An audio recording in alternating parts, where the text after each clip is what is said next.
తిరిగి BCN news కి స్వాగతం. అనకాపల్లి జిల్లాలో వివిధ పోలీస్ స్టేషన్ల పరిధిలో చోరీకి గురైన 503 మొబైల్ ఫోన్లను రికవరీ చేసి బాధితులకు అందజేసినట్లు ఎస్పీ తుహిన్ సిన్హా తెలిపారు. అనకాపల్లిలోని ఎస్పీ కార్యాలయంలో జరిగిన కార్యక్రమంలో ఆయన మాట్లాడుతూ మొబైల్ చోరీలకు సంబంధించి ఇప్పటివరకు 4500 ఫిర్యాదులు నమోదు కాగా 9 విడతల్లో సుమారు 4,07,00,000 రూపాయలు విలువ చేసే 2,711 మొబైల్ ఫోన్లను రికవరీ చేసి బాధితులకు అందజేశామని అన్నారు.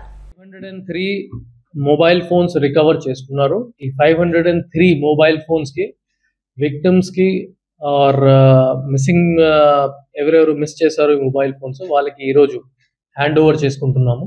Total 503 mobile phones, approximate value 1 crore. మన 9th phase of mobile phone recovery Mela 9th time మనం పెడుతున్నాము. 2022లోనే స్టార్ట్ చేయడం జరిగింది. ఈ టైం మనం మాక్సిమం మొబైల్ ఫోన్స్ రికవర్ చూసి హ్యాండ్ ఓవర్ చేసుకుంటున్నాము.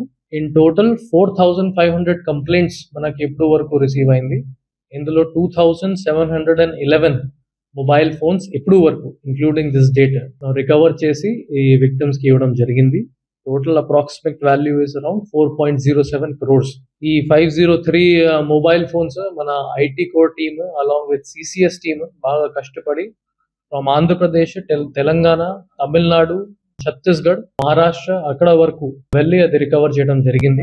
త్రూ మీడియా ఫ్రెండ్స్ నేను పబ్లిక్ కి కూడా ఇది అవేర్నెస్ ఇస్తున్నాము. ఏదైనా మొబైల్ ఫోన్ థెఫ్ట్ జరిగితే ఆర్ లాస్ట్ మొబైల్ ఫోన్స్ ఉంటే మీరు డైరెక్ట్లీ పోలీస్ స్టేషన్ రావడానికి కూడా మీకు అవసరం లేదు. 2 మార్గం ఉన్నాయి. Number 1 CEIR portal which is central equipment identity register portal. మీరు వెబ్సైట్ దగ్గర వెళ్ళి CEIR.government.in ఆ వెబ్సైట్ లోనే మీ మొబైల్ ఫోన్స్ డీటెయిల్స్ ఎంటర్ చేసుకోవచ్చు. మీ mobile number, mobile make, model, IMEI number, అప్పుడు మీ missing mobile phone report register అవుతుంది అండ్ మనకి ఇక్కడ డిస్ట్రిక్ట్ పోలీస్ ఆఫీస్ కి వచ్చేస్తుంది. సెకండ్ ఆప్షన్ ఒక WhatsApp helpline number Anakapalli district police కూడా ఇచ్చారు. Number is 9346912007. ఈ నంబర్ కి ఒక చాట్ బాట్ మనం ఎనేబుల్ చేసాము. ఈ నంబర్ కి హై మెసేజ్ ఎవరైనా పంపిస్తే వాళ్ళకి లింక్ జనరేట్ అవుతుంది. వాళ్ళు డైరెక్ట్లీ CEIR పోర్టల్ కి రీడైరెక్ట్ అయిపోతారు. అక్కడ అన్ని డీటెయిల్స్ ఫిల్ చేసేసి మన కంప్లైంట్ రిజిస్టర్ చేసుకోవచ్చు. పోలీస్ స్టేషన్ రావడానికి కూడా అవసరం లేదు. I would like to appreciate once again social media inspector and cyber cell inspector P. Kalyani, IT core sub inspector Suresh Babu, Govindarao, Krishnaveni, Sai Kumari, Sunita and Devaki from IT core, all constables, CCS head constables Parameshwar Rao, Lakshmipati Rao and Homeguard DV Reddy Babu. వాళ్ళు చాలా కష్టపడి last 1 month లోనే 1 or 2 months లోనే కష్టపడి అది అన్ని details collect చేసేసి 501 mobile phones recover చేయడం 503 మొబైల్ ఫోన్స్ రికవర్ చేయడం జరిగింది. I congratulate the entire team. కేంద్రం ప్రవేశపెట్టిన బడ్జెట్ కార్మిక రైతాంగ ప్రజా వ్యతిరేక బడ్జెట్ అని దీన్ని యావత్ ప్రజానీకం కార్మిక వర్గం వ్యతిరేకించాలని అఖిలపక్ష కార్మిక సంఘాల నాయకులు పేర్కొన్నారు. కార్మికులకు నష్టం చేసే 4 లేబర్ కోడ్స్ ను రద్దు చేయాలని డిమాండ్ చేస్తూ విశాఖ జీవీఎంసీ గాంధీ విగ్రహం వద్ద నిరసన వ్యక్తం చేశారు. ఈ సందర్భంగా అఖిలపక్ష నాయకులు మాట్లాడుతూ మోడీ ప్రభుత్వం అధికారంలోకి వచ్చిన దగ్గర నుండి ప్రభుత్వ రంగ సంస్థలను అమ్మకానికి పెట్టిందని అన్నారు. నేషనల్ మానిటైజేషన్ పైప్ లైన్ పేరుతో ప్రభుత్వ ఆస్తులను కార్పొరేట్ కంపెనీలకు దారాదత్తం చేస్తుందని దుయ్యబట్టారు.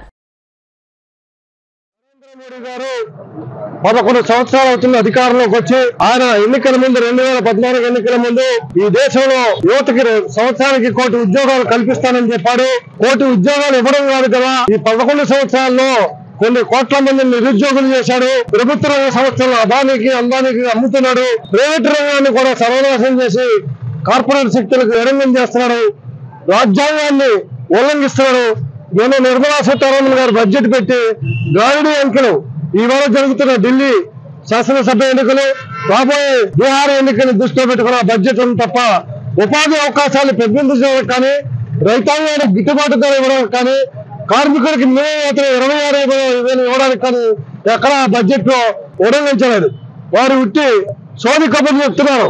దాంతో పాటు కూటమి నాయకులు పవన్ కళ్యాణ్ గారు, చంద్రబాబు నాయుడు గారు 2025 మర్చిపోయి 2045 ఎవడుంటాడో ఎవడిపోతాడో తెలియదు కానీ 2045కి భారతదేశం అగ్రగామి దేశం అవుతుంది అంటున్నారు. ఏ విధంగా అగ్రగామి దేశం అవుతుంది?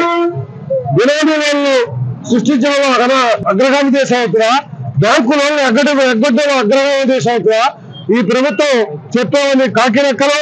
ఈ బడ్జెట్ కేంద్ర ప్రభుత్వం ప్రకటించిన బడ్జెట్ కార్మిక రైతాంగ యోజన వ్యతిరేక బడ్జెట్ గా ఇవాళ దేశవ్యాప్తంగా 11 సెంట్రల్ ట్రేడ్ యూనియన్ పిలుపులో భాగంగా ఇవాళ విశాఖనగరంలో ఈ మహా కార్యక్రమాన్ని నిర్వహించి బడ్జెట్ ప్రకటన తగలబెట్టడం జరిగింది. భవిష్యత్తులో కూడా మోడీ విధానాలకు వ్యతిరేకంగా దీర్ఘకాలమైన పోరాటం చేస్తామని ఈరోజు దేశవ్యాప్తంగా నిరసన కార్యక్రమం జరుగుతూ ఉంది. దానికి ముఖ్య కారణం అధికారంలో ఉన్న బీజేపీ ప్రభుత్వం 15 సంవత్సరాల క్రితం కాంగ్రెస్ గవర్నమెంట్ ఉండేటప్పుడు వాళ్ళ ఏజెండా ఏంటంటే ఎటువంటి పరిస్థితుల్లోనూ ఇన్కమ్ ట్యాక్స్ 5 లక్షలు ఉండాలి, 5 లక్షల వరకు కూడా ఇన్కమ్ ట్యాక్స్ ఒక్క రూపాయి కూడా ఉండకూడదని చెప్పి మా ఏజెండా అని బీజేపీ ప్రభుత్వం గత 15 సంవత్సరాల క్రితం వాళ్ళందరూ కూడా డిమాండ్ గా జరుగుతూ ఉంది. కానీ అధికారంలోకి వచ్చి 11 సంవత్సరాలు అయినప్పటికీ కూడా ఈ కనీసం 15 సంవత్సరాల క్రితం వాళ్ళు చేసిన డిమాండ్ నే వాళ్ళు అమలు జరగకపోవడం అనేది ఒక దురదృష్టకర విషయం. భారతదేశంలో మోడీ ప్రభుత్వం వచ్చిన తర్వాత ఒక్క ప్రభుత్వ రంగ సంస్థను కూడా నియమించకుండా, కార్మికుల్ని ఒక ఉద్యోగం కూడా ఇవ్వకుండా భారతదేశంలో నిరుద్యోగ సంఖ్య పెంచడానికి బీజేపీ కారణం. బడ్జెట్ లో కూడా ప్రజలకు గాని, అసంఘటిత కార్మికులకు గాని, రైల్వే కార్మికులకు గాని ఎవరికి కూడా లాభదాయకమైన బడ్జెట్ లా కాకుండా కార్పొరేట్ సంస్థలకు అనుకూలంగా ఈ బడ్జెట్ ఉంది. కాబట్టి ఈ బడ్జెట్ ని వ్యతిరేకిస్తున్నాం. అన్ని ప్రభుత్వ రంగ సంస్థలు కాపాడుకోవడానికి అన్ని కార్మిక సంఘాలు మేమందరం కలిసి ప్రయత్నం చేస్తామని చెప్పి, కలిసి పోరాటం చేస్తామని చెప్పి మీడియా ద్వారా కూడా తెలియజేస్తాం. తిరుమల శ్రీ వెంకటేశ్వర స్వామి వారిని హిమాచల్ ప్రదేశ్ మాజీ ముఖ్యమంత్రి జైరాం ఠాకూర్ దర్శించుకున్నారు. ఉదయం ఏపీ విరామ సమయంలో స్వామివారి సేవలో పాల్గొని మొక్కులు చెల్లించుకున్నారు. దర్శనానంతరం వీరికి రంగనాయకుల మండపంలో వేద పండితులు వేద ఆశీర్వచనం అందించగా ఆలయ అధికారులు స్వామివారి తీర్థ ప్రసాదాలు అందజేసి పట్టు వస్త్రంతో సత్కరించారు.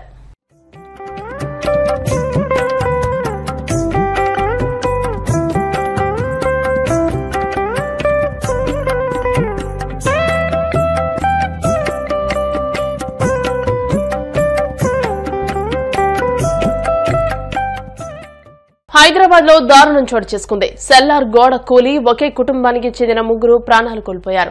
Hyderabad LB Nagar division Mansoorabad site number 59 లో వాణిజ్య నిర్మాణం కోసం సెల్లార్ లో తవ్వకాలు చేస్తుండగా గోడ కూలి ఒకే కుటుంబానికి చెందిన 3 కూలీలు మృతి చెందారు. మృతులు ఖమ్మం జిల్లా సీతారాంపురం తండావాసులుగా పోలీసులు ప్రాథమికంగా గుర్తించారు. సెల్లార్ లో సుమారు 10 మంది కార్మికులు తవ్వకాలు చేపట్టగా మట్టి పెళ్లలు కూలి ప్రమాదం జరిగినట్లుగా తెలుస్తోంది. ప్రమాద సమాచారం తెలుసుకున్న పోలీసులు, డీఆర్ఎఫ్ సిబ్బంది ఘటనా స్థలానికి చేరుకుని సహాయక చర్యలు చేపట్టారు.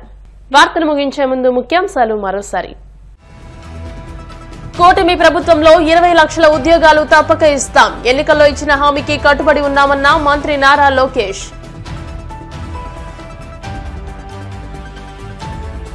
మద్యం దుకాణాల లైసెన్స్ కోసం దరఖాస్తు చేసుకుంటున్న కల్లుగీత కార్మికులపై టీడీపీ నేతలు దౌర్జన్యాలకు దిగుతున్నారు. మాజీ మంత్రి చెల్లుబోయిన వేణు ఆరోపణలు. అంగరంగ వైభవంగా దేవుని కడప వార్షిక బ్రహ్మోత్సవాలు. అశ్వవాహనంపై మాడవీధుల్లో విహరించిన శ్రీదేవి భూదేవి సమేత శ్రీ లక్ష్మీ వెంకటేశ్వర స్వామివారు. తిరుమల శ్రీవారిని దర్శించుకున్న హిమాచల్ ప్రదేశ్ మాజీ ముఖ్యమంత్రి జైరాం ఠాకూర్. ఆలయ మర్యాదలతో స్వాగతం పలికిన అధికారులు. ఈ వార్తలు ఇంతటితో సమాప్తం. మరిన్ని వార్తల కోసం BCN digital YouTube channel, Facebook page ని ఫాలో అవ్వండి. అప్డేటెడ్ వార్తల కోసం ప్లీజ్ సబ్స్క్రైబ్.